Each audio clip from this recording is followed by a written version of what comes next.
యేసుక్రీస్తు శ్రేష్టమైన నామములో అందరికీ శుభాలు వందనం తెలియజేస్తున్నాను. ప్రియులారా, అందరూ బాగున్నారు కదా? మరి ఈరోజు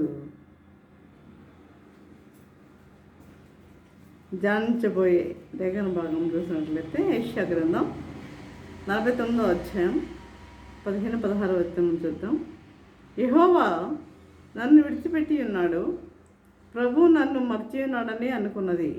చూడుము, నా చేతుల మీదనే నిన్ను చెక్కి ఉన్నాను, నా చేతుల మీదనే నిన్ను చెక్కి ఉన్నాను. చూసా ఎంత గొప్ప వాగ్దానం దేవుడు ఇస్తున్నాడు. నా చేతుల మీదనే నిన్ను చెక్కి ఉన్నాను అంటున్నాడు. ఈరోజు అంశం ఏంటంటే మరువని దేవుడు, మరువని దేవుడు. చిన్న ప్రార్థన చేసుకుందాం. పరిశుద్ధుడా, ప్రేమగల తండ్రి, నీ పరిశుద్ధ పాదం స్తోత్రం దేవా. ప్రభా తండ్రి, ఇంతవరకు నేను ప్రభా మమ్మల్ని సజీవులుగా వచ్చిన విధానం బట్టినైనా మీకు వందనం తెలియజేసుకుంటున్నాం దేవా. ఇందులోనైనా మేము వాక్యం ధ్యానించుకుంటుండగా మీరు మాతో ఉండండి, మాతో ఉండి నడిపించండి ప్రభా. ప్రతి ఒక్కరి తండ్రి వినగల నిజంగా గ్రహించగల మనసులో వాక్యానుసారంగా జీవించే జీవితం దయచేయమని మా ప్రభు నేర్చుకున్న వినమ్మ వేడుకుంటున్నాము తండ్రి. ఆమె చూడండి, లోకంలో శ్రమలు విస్తరించినప్పుడు కదా వస్తాయి కదా శ్రమలు విస్తరించినప్పుడు, కష్టాలు కృంగదీసినప్పుడు, నిరాశ నిస్పృహలు ఆవరించినప్పుడు, శ్రమలు విస్తరించినప్పుడు, నిరాశ నిస్పృహలు కృంగదీసినప్పుడు, వాటి నుండి ఇక బయటపడలేమన్న భయం ఆవరించినప్పుడు, వాటి నుండి మనము బయటపడలేం అన్న భయం ఆవరించినప్పుడు మనుషులు దేవుడు మనల్ని మర్చిపోయాడు, ఆయన మనల్ని విడిచిపెట్టేశాడు అనుకుంటారట. దేవుడు మనల్ని మర్చిపోయాడు, ఆయన మనల్ని విడిచిపెట్టేశాడు అని బహుగా కృంగిపోతారు. ఆ విధముగా మనుషుల్ని ఆలోచింపజేసి, ఆ విధముగా మనుషుల్ని ఏం చేస్తుంది? ఆలోచింపజేసి దేవుణ్ణి విడిచిపెట్టేటట్లుగా చేయడం, దేవుణ్ణి విడిచిపెట్టేటట్లుగా చేయడం, లేక ఆత్మహత్యకు ప్రేరేపించడం ఎవరి పని? సాతాను యొక్క పని, సాతాను యొక్క పని. కనుక చూడండి, ఈనాడు మన వార్తాపత్రికలో అనేకమైన వార్తలు మనము చూస్తున్నాం. యెషయా గ్రంథం 41:10 చూసినట్లయితే, నీవు దిగులుతో ఉంటే దిగులు పడకము, నేను నిన్ను బలపరుతును. దిగులు పడకము, నేను నిన్ను బలపరుస్తాను అంటున్నాడు. బలపరుస్తాను నిన్ను, దిగులు పడవద్దు. ఏ విషయంలో మీరు దిగులు పడుతున్నారా? దిగులు పడకండి. అదేవిధంగా పేతురు రాసిన మొదటి పత్రిక 5వ అధ్యాయం 7వ వచనంలో చూసినట్లయితే, ఆయన మిమ్మల్ని గూర్చి చింతించుచున్నాడు కనుక, ఆయన మిమ్మల్ని గూర్చి చింతించుచున్నాడు కనుక, మనల్ని గూర్చి ఆయన చింతించుచున్నాడు కనుక మీ చింత యావత్తును ఆయన మీద వేయండి. మీ చింత యావత్తు ఆయన మీద వేయండి. మన గురించి ఆయన చింతిస్తున్నాడు, మన చింత యావత్తును ఆయన మీద వేయమంటున్నాడు. కాబట్టి ఈ విధముగా మనం ఏం చేయాలి? దేవుని మీద మనము భారం వేసి ఉండేవారిగా ఉండాలి. ఇప్పుడు మన ఈ యొక్క లేఖన భాగంలో మనం చూసినట్లయితే, మనం ఏమనుకుంటున్నామో, ఏమేమి ఆలోచిస్తున్నామో సమస్తము ఎరిగి ఉన్నామని ఆయన చెప్తున్నాడు కదా. ఇప్పుడు మనం ఏమేమనుకున్నాము అవన్నీ కూడా నాకు తెలుసు. మన హృదయంలో తలంపులు పుట్టక మునిపే నాకు తెలుసు అన్న దేవుడు. మనం ఏమేమనుకుంటున్నామో, ఏమేమి ఆలోచిస్తున్నామో, ఏమేమి తలుస్తున్నామో ఇవన్నీ కూడా నాకు తెలుసు అంటున్నాడు ప్రియులరా. కాబట్టి ఈ విధంగా ఆయన మనలను మర్చిపోడని విడిచిపెట్టని దేవుడని నొక్కి చెప్తున్నాడు. నేను మిమ్మల్ని మర్చిపోను, మిమ్మల్ని నేను విడిచిపెట్టను అని ఆయన నొక్కి ఒక్కని ఇస్తున్నాడు. ఇక్కడ నేను మిమ్మల్ని మర్చిపోను, నేను మిమ్మల్ని విడిచిపెట్టను అని చెప్తున్నాడు. ఇప్పుడు భూమి ఆకాశములు గతించను కానీ నా మాటలు గతించవు. భూమి ఆకాశములన్నా గతిస్తాయి కానీ నా మాటలు గతించవు అని చెప్పిన దేవుడు ఈ భాగంలో ఏం చేస్తున్నాడు? తనను ఒక తల్లితో పోల్చుకుని చెప్తున్నాడండి. తనను ఒక తల్లితో పోల్చుకుని చెప్తున్నాడు. దేవుడు ఎంత గొప్పవాడో, ఆయన మహిమ ఎంత గొప్పదో, ఆయన మహిమ ఎంత గొప్పదో. మరి నోటి మాట చేత సృష్టిని కలుగజేసిన దేవుడు ఆయన. నోటి మాట చేత సృష్టిని కలుగజేసిన దేవుడు. కాబట్టి దేవుని జ్ఞానం ఎట్టిదో, ఆయన ఎంత శక్తిమంతుడో, ఆయన ఎంత బలవంతుడో, ఎంత బలవంతుడో అది మానవ ఊహకి అందని విషయం అండి.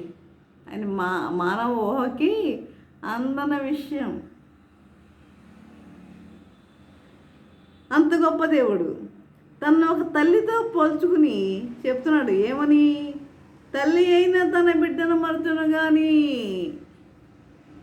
కదా, తల్లి అయినా మరుస్తుందేమో తన బిడ్డను, తల్లి అయినా మరుస్తుందేమో,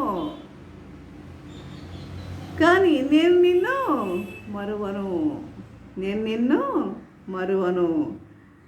కాబట్టి చూడండి, ఆడపిల్లలు పుట్టారని కొంతమంది ఏం చేస్తారంటే ఆ యొక్క భర్త యొక్క ప్రోద్బలంతో వారు ఏం చేస్తారని కొంతమంది ఆ ఆడపిల్లల్ని పుట్టగానే వాళ్ళని ఆ యొక్క డస్ట్బిన్ల దగ్గర, ఆ పెంట కుప్పల దగ్గర పడేస్తూ ఉంటారు ఆడపిల్ల అంటే. కానీ దేవునికి లింగభేదం అనేది లేదండి.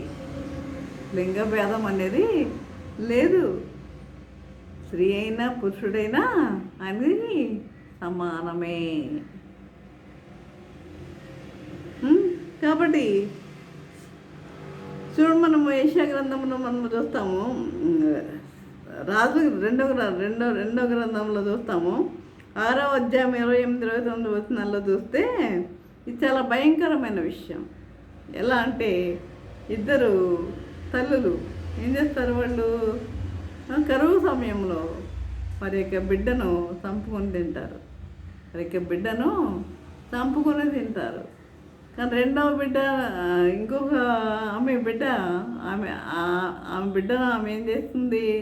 దాచుకుంటుంది. కాబట్టి రెండవ స్త్రీ తన బిడ్డను దాచుకున్నదని కరువు సమయంలో అటువంటి రాక్షసత్వం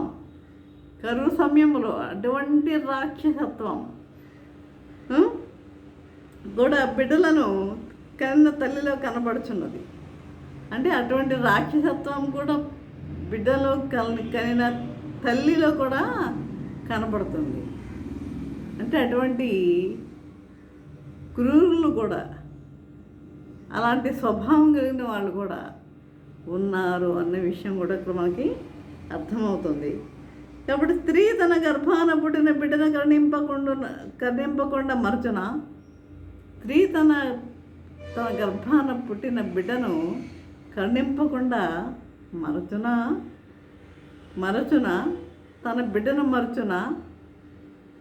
తన బిడ్డను వారైనా మరచుదురు కానీ నేను నిన్ను మరువను. వారు మరుస్తారేమో, వారి బిడ్డను వారు మరుస్తారేమో, నేను నిన్ను మరువను అని సెలవిస్తున్నాడు. అది చూడండి, దావీదు రాజు కీర్తన 27:10 చెప్తున్నాడు, నా తల్లిదండ్రులు నన్ను మరిచినను యెహోవా నన్ను చేరదీయును. నా తల్లిదండ్రులు నన్ను మరిచినను యెహోవా నన్ను చేరదీస్తాడు. ఆయన చేరదీస్తాడు. ఉందా విశ్వాసం? ఆ నమ్మకం ఉందా? తల్లిదండ్రులు మర్చినను ఆ ప్రభువు మనల్ని చేరదీస్తాడండి. భయపడవద్దు, భయపడవద్దు. దేనికి మనం భయపడే వారిగా ఉండకూడదు. మన ప్రభువు మనకున్నాడు, ఆయనే మనకి ఆధారం. కాబట్టి దేవుని ప్రేమ తల్లిదండ్రుల ప్రేమ కంటే గొప్పది. దేవుని ప్రేమ తల్లిదండ్రుల ప్రేమ కంటే గొప్పది, శాశ్వతమైనది. లోబడే పిల్లలంటే తల్లిదండ్రులకు ఇష్టం కదా. లోబడే పిల్లలంటే తల్లిదండ్రులకు ఇష్టం. అంటే లోబడటం అంటే విధేయత, ఒబిడియన్స్. ఆ విధముగా ఉండేవాళ్ళంటే, విధేయత కలిగి ఉండేవాళ్ళంటే తల్లిదండ్రులకు ఇష్టం. కొంతమంది లోబడరు, తల్లిదండ్రులకు లోబడరు, వారి ఇష్టానుసారంగా వారు జీవిస్తూ ఉంటారు. అలాంటి వారిని తల్లిదండ్రులు ఇష్టపడేవారిగా ఉండరు. అలాంటి వారిని తల్లిదండ్రులు ఇష్టపడేవారిగా ఉండరు. కాబట్టి వారి పట్ల ద్వేషం పెంచుకుంటారు తల్లిదండ్రులు. లోబడిన వారి ఎడలు ఎక్కువ సహనం చూపించి ప్రార్థించి, ఒకవేళ మీకు లోబట్టలేదేమో పిల్లలు, వారి పట్ల సహనం చూపించి వారి గురించి ప్రార్థన చేసి ప్రభువులకు నడిపించడానికి మనము ప్రయాసపడే వారిగా ఉండాలి. మనం ఒకవేళ ఆ విధంగా చేయనట్లయితే ఆ బిడ్డలు ఏమైపోతారు? భ్రష్టులైపోతారు. నువ్వు ఆ బిడ్డలను ప్రేమించి నీకు లోబడలేదు, అఫ్కోర్స్ అది లోబడలేదు, వారిని ఏం చేయాలి? నువ్వు వదిలిపెట్టేస్తావా నాకు లోబడలేదని? ఆ బిడ్డలు నువ్వేం చేయాలి? వారి పట్ల వారి ప్రేమ కలిగి జీవించండి.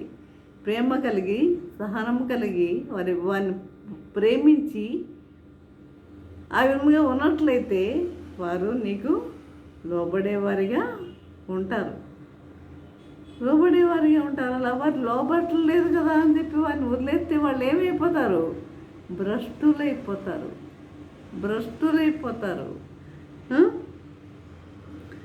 నిజంగా ఒక వ్యక్తి సాక్ష్యం చెప్పాడు. మా నాన్నగారు నన్ను చావగొట్టినది నేను రౌడీని అయ్యాను అన్నాడు. మా నాన్నగారు నన్ను చావగొట్టినందున నేను ఏమయ్యాను?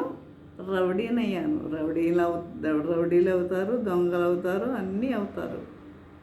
ఎందుకు? నువ్వు ఆ బిడ్డ మారలేదని నువ్వు కొడతావా? కాబట్టి దేవుడు బుద్ధి వచ్చునని శిక్షించమన్నాడే కానీ చావబాది పిల్లల్ని పోగొట్టుకోమనలేదు. శిక్షించమన్నాడు కానీ వారిని చావబాది పిల్లల్ని పోగొట్టుకోమని అనలేదు. కేవలం క్రమశిక్షణ పిల్లల్ని మార్చలేదు కానీ ఏది మారుతుంది మరి? ప్రార్థన బలం ఉన్నప్పుడే వాళ్ళు మారుతారు. ప్రార్థనే మన ఆయుధం, ప్రార్థనే మన ఊపిరి. ఆ ప్రార్థన ద్వారా వాళ్ళు మారుతారు. ఒకవేళ బిడ్డలే కావచ్చు, ఇక భార్యాభర్తలలో ఒకవేళ భర్త మారలేదేమో, ఆ భర్త పట్ల కూడా స్త్రీ ఏం చేయాలి? ప్రార్థన చేసి తన భర్తను మార్చుకునేవారిగా ఉండాలి. చూడండి, నా అరచేతుల మీద నేను చెక్కి ఉన్నానని ప్రభు చెప్తున్నాడు. నీవు దేవుని బిడ్డవైతే మారు మనసు పొంది రక్షణ పొందిన దానివైతే మాత్రమే ఇది వర్తిస్తుంది. నువ్వు దేవుని బిడ్డవైతే, నువ్వు రక్షణ పొందిన దానివైతే మాత్రమే ఇది వర్తిస్తుంది నీకు. ఏది? నా అరచేతుల మీద నేను చెక్కుంటాను అన్న వాగ్దానం. కనుక హృదయం నుండి పలకల మీద వజ్రపు మనతో తిరిగిపోకుండా లిఖించబడిన పాపములన్నిటినీ నీవు ఒప్పుకొని విడిచిపెట్టినప్పుడు, ఈ పాపములన్నిటిని నువ్వేం చేయాలి? దేవుని సన్నిధిలో ఒప్పుకొని విడిచిపెట్టినప్పుడు తన రక్తంతో పాపములను తుడిచివేసి, తన యొక్క అమూల్యమైన రక్తంతో, తన యొక్క నిష్కళంకమైన రక్తంతో నీ పాపములను ఆయన ఏం చేస్తాడు? కడిగి వేస్తాడు, తుడిచి వేస్తాడు. తుడిచివేసి ఆయన అరచేతిలో నిన్నేం చేస్తాడు? చెక్కుకుంటాడు. ఆయన అరచేతిలో నిన్ను చెక్కుకుంటాడు. నీ పాపములు ఎప్పుడైతే దేవుని సన్నిధిలో నువ్వు ఒప్పుకుంటావో ఈ విధంగా తిరిగిపోకుండా చెక్కుంటాడు. సర్వసృష్టిని కలుగు చేసిన దేవుని చేతిలో అసాధ్యాలను సాధ్యపరిచే దేవుని చేతిలో ఉంటా గొప్ప భాగ్యం కదా.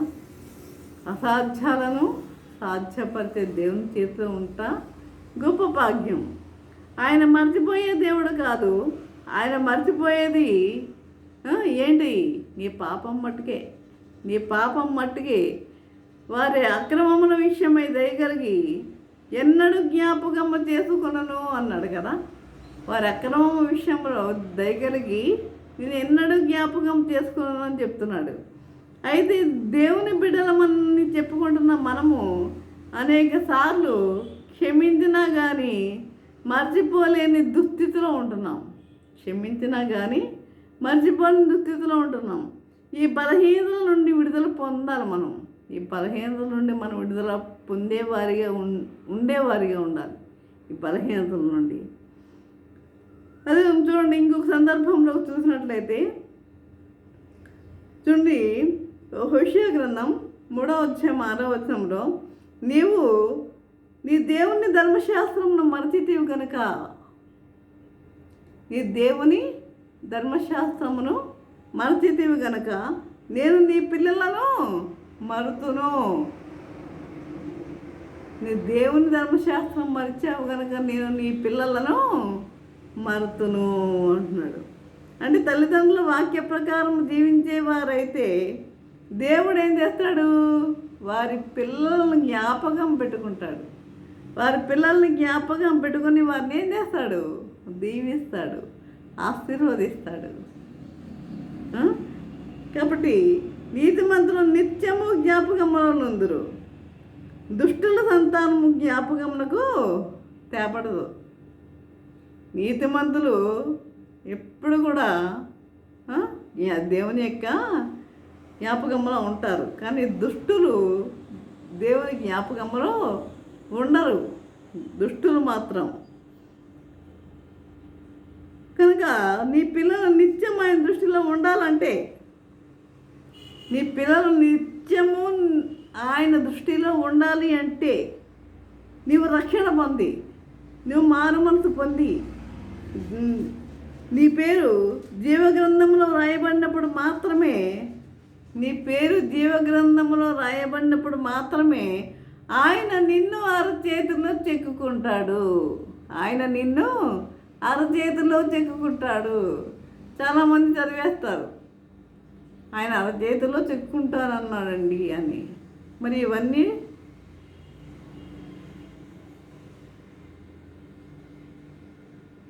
కనుక ఇవన్నీ మనము పాటించేవారిగా ఉండాలి. ఇవన్నీ మన హృదయంలో భద్రపరుచుకునే వారిగా ఉండాలి. కనుక నీవు వాక్య ప్రకారం జీవిస్తే నీ పిల్లలు ఆశీర్వదించబడతారు. నీవు ఆయన కుమార్తెగా మారినప్పుడు ఆయన నిన్ను గూర్చి ఎంత శ్రద్ధ తీసుకుంటాడో, ఎంతో శ్రద్ధ తీసుకుంటాడు. నీవు ఆయన కుమార్తెగా, నీవు ఆయన కుమారునిగా మారినప్పుడు ఆయన నీ పట్ల చూపే శ్రద్ధ చాలా గొప్పది.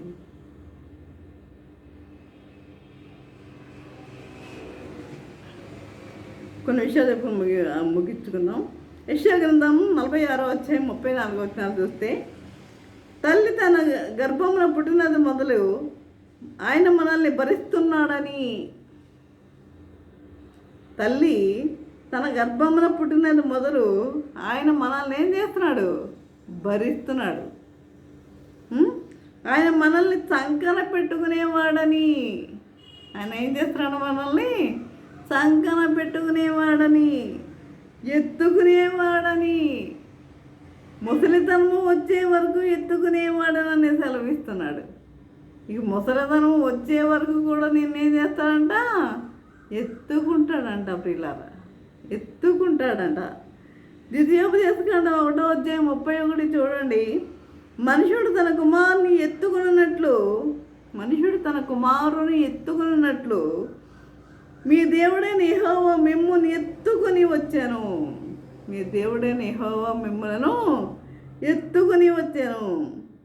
మీరు తంకని ఎత్తుకొనబడదురు, మోకాళ్ళ మీద ఆడించబడదురు.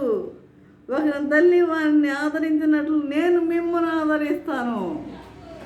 ఒకరి తల్లి వారిని ఆదరించినట్లు నేను మిమ్మల్ని ఆదరిస్తాను.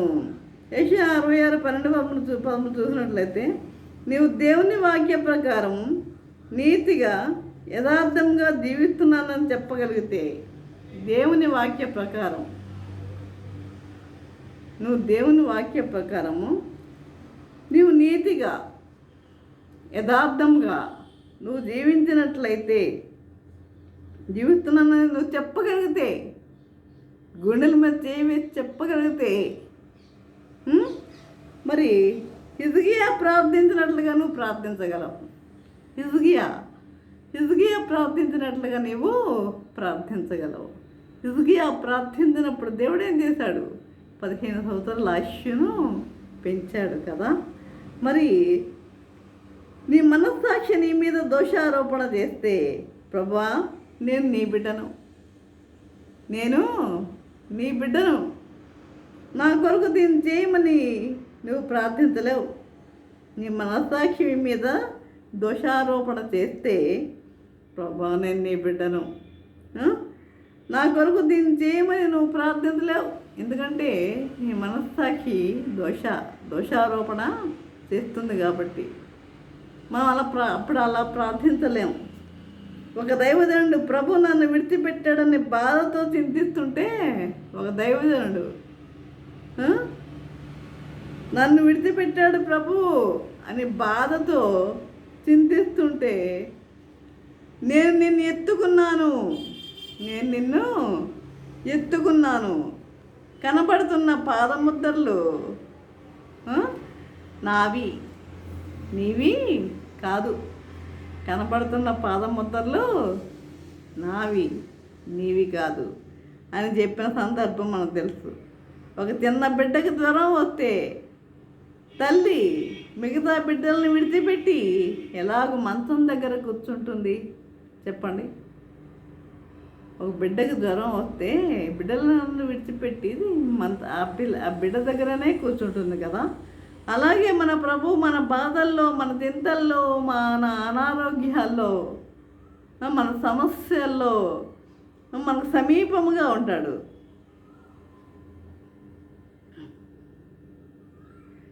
ఈ విధముగా మనం ఏం చేయాలంటే, ఒక విషయం, ఆయన నిర్దోషి కానీ, యోబు గ్రంథం 22:30 ఆయన నిర్దోషి కాని వాని నైనను విడిపించు దేవుడు, నిర్దోషి కాని వాని నైనను విడిపించు దేవుడు.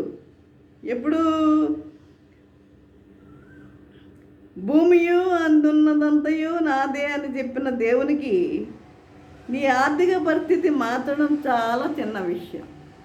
భూమియు అందున్నదంతయు నాదే అని చెప్పిన దేవుడు, అందున్నదంతా నాదే అని చెప్పిన దేవునికి నీ ఆర్థిక పరిస్థితి మార్చడం చాలా చిన్న విషయమే. అయినా హృదయపూర్వకంగా బాధనైనను విచారాన్నైనా కలుగజేయడు. ఆయన హృదయపూర్వకంగా బాధనైనను విచారంనైనను కలుగజేయడు. అయినా కానీ స్వయం కృతాపరాధాన్ని బట్టి మనం పశ్చాత్తాపంతో మొరపెడితే, పశ్చాత్తాపం కలగాలి మనలో, అంటే మారు మనసు అనేది మనకు కలగాలి.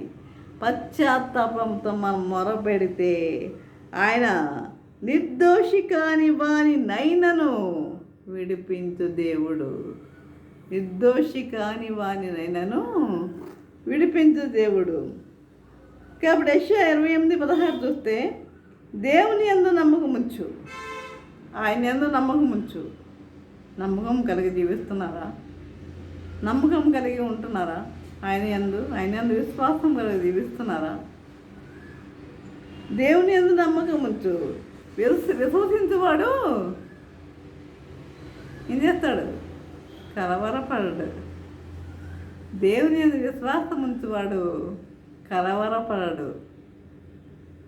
ఎందుకంటే దేవుని మీద భారం వేసి ఉన్నాడు గనక కలవరపడడు. నీవు ఆయనను నమ్ముకొనుము, ఆయన నీ కార్యము నెరవేర్చును. నీవు ఆయన నమ్ముకొనుము, ఆయన నీ కార్యాన్ని నెరవేరుస్తాడు. దేవుని మీద భారం పెట్టి ఆ సమస్యను మర్చిపోగలిగితే ఆయన చేయలేని కార్యం ఏది ఉండదు. ఆయన మీద భారం పెట్టి ఆ సమస్యను మర్చిపోగలిగితే ఆయన చేయలేని కార్యం ఏది ఉండదు. ఆయన సమయంలో సమస్తము తెస్తాడు. నీతిమంతులకు కలుగు ఆపదలు ఎన్ని? అనేకము. నీతిమంతులకు కలుగు ఆపదలు అనేకములు. వాటన్నిటి నుండి యెహోవా వారిని తప్పించును. ఎవరిని? నీతిమంతులకు కలుగు ఆపదలు అనేకములు. ఆయన ఆపదల నుండి ఆయన తప్పించేవాడు. మర్చిపోని దేవుని చేతిలో మనం ఉన్నామండి. మర్చిపోని దేవుని చేతిలో ఉన్నాం కాబట్టి ధైర్యం తెచ్చుకొని ఆయన సమయం కొరకు మనము కనిపెట్టుకుని ఉండేవారిగా ఉండాలి. మనము ఆ సమయం కొరకు మనము కనిపెట్టుకునేవారిగా ఉండాలి. ఎందుకని? మనము ఆయన చేతిలో ఉన్నాం గనక, ఆ సమయం కొరకు మనం కనిపెట్టుకుని ఉండేవారిగా ఉండాలి ప్రియులారా. ఆ విధంగా జీవించుటకు పరిశుద్ధాత్మ దేవుడు సహాయం చేసి నడిపించను గాక. ఆమేన్. ప్రార్థన చేసుకుందాం. పరిశుద్ధ ప్రేమగల తండ్రి, నీ పరిశుద్ధ పాదం స్తోత్రం దేవా. ప్రభా, ఇంతవరకునే ప్రభా నీ వాక్యం ద్వారా తండ్రి మాతో మాట్లాడిన విధానం బట్టి నాయన మీకు వందనం తెలియజేసుకుంటున్నాను దేవా. అదే ఉందని ప్రభా, మర్చిపోని దేవుడు అన్న విషయంలో మేము ధ్యానించుకుని ఉన్నాము నేను తండ్రి. నిజమే ప్రభా, నా చేతుల మీద నేను చెక్కుకొని ఉన్నాను అని చెప్పావు నాయన ప్రభా తండ్రి. ఎప్పుడు చెప్పుకుంటావు అన్న విషయాన్ని కూడా మాకు జ్ఞాపకం చేస్తావు నాయన తండ్రి. మేము మారుమనసు పొంది నింద భయభక్తులు కలిగి మేము జీవించినట్లయితే, రక్షణ కలిగి మేము జీవించినట్లయితే అప్పుడు మాత్రమే నువ్వు వారి చేతిలో చిక్కుంటానని చెప్పావు నాయన ప్రభా తండ్రి. ఈ విషయం ప్రతి ఒక్కరూ తెలుసుకునే నాయన ప్రభా. ఆ విధముగా ప్రతి ఒక్కరూ జీవించలాగున నజరేయుడైన యేసయ్య నా బ్రతిమాలు విలముగా వాడికి వేడుకొంచున్నాము తండ్రి. ఆమేన్. తండ్రి అయిన దేవుని ప్రేమయు, కుమారుడైన యేసుక్రీస్తు కృపయు, పరిశుద్ధాత్మిక అన్యోన్య సహవాసము సకల దీవెనలు సదాకాలము ప్రభా తండ్రి. ఎంతమంది అయితే ప్రభా వాక్యం విన్నారో ప్రతి ఒక్కరికి తోడు నిలిచి ఉండును గాక. ఆమేన్, ఆమేన్, ఆమేన్.